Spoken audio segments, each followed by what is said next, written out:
Halo semuanya, musim ini adalah musim emas bagi Paris Saint-Germain. Untuk pertama kalinya dalam sejarah klub, Paris Saint-Germain atau biasa disingkat dengan sebutan PSG berhasil meraih treble winner, menjuari Ligue 1, Cup de France, dan yang paling prestisius yang terbaru ini adalah UEFA Champions League atau yang biasa dikenal dengan UCL. Sedikit penjelasan bagi yang belum familiar. UCL adalah kompetisi sepak bola antar klub terbaik Eropa dan dianggap sebagai puncak tertinggi dalam karir klub-klub sepak bola. Tim-tim juara dari Liga Inggris, Spanyol, Italia, Jerman, hingga Prancis bersaing merebutkan trofi ini. Dan Paris Saint-Germain akhirnya berhasil membawa pulang mahkota tersebut dengan mengalahkan Inter Milan 5-0. Sebuah skor yang fantastis dan langsung mencatatkan sejarah baru bagi klub asal Prancis ini.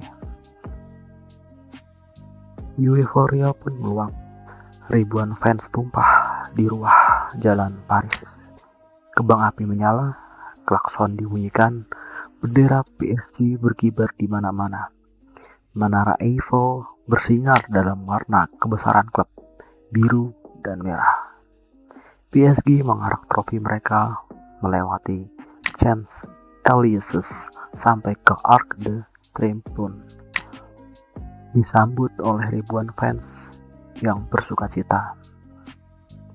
Namun di balik kebahagiaan itu terjadi tragedi yang menyesakan. Menurut Kementerian Dalam Negeri Prancis, 2 orang tewas dan lebih dari 500 orang ditangkap dalam kerusuhan yang mewarnai perayaan ini. Seorang remaja 17 tahun,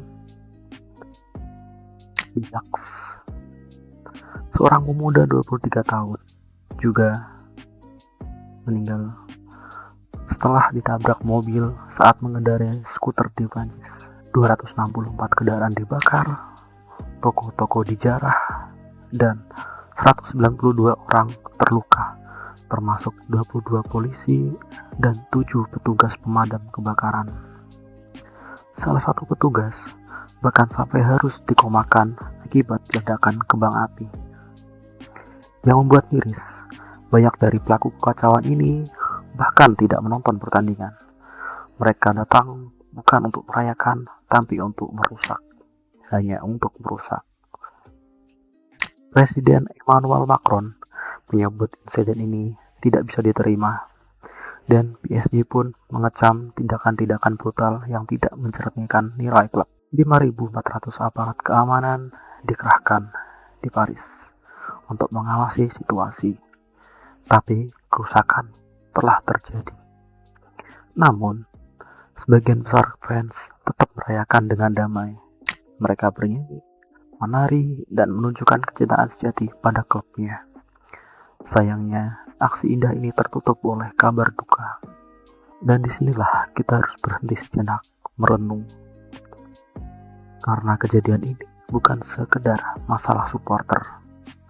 Ini adalah peringatan serius bahwa ketika euforia tidak dibarengi dengan tanggung jawab dan kontrol, kemenangan bisa berubah menjadi duka. Kita di Indonesia pun pernah merasakannya.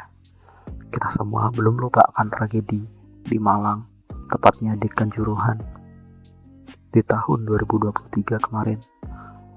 Sebuah pertandingan sepak bola yang berakhir menjadi tragedi kemanusiaan. Ratusan nyawa tiada. Bahkan bukan karena kekalahan tim, tapi karena kegagalan dalam mengelola massa, emosi, dan kekuasaan. Dan hari ini Prancis kembali mengingatkan kita bahwa sepak bola bisa menyatukan, tapi juga bisa menghancurkan jika kita kehilangan kontrol, empati, dan akal sehat. Jadi, mari kita jadikan ini sebagai pengingat bahwa merayakan kemenangan harus tetap dalam batas. Kebahagiaan tidak harus dibayar dengan darah. Tidak ada pertandingan, tidak ada trofi yang sepadan dengan satu nyawa pun. Sepak bola adalah tentang semangat, sportivitas dan kebersamaan. Mari kita jaga itu bersama-sama. Sampai jumpa di lain kesempatan.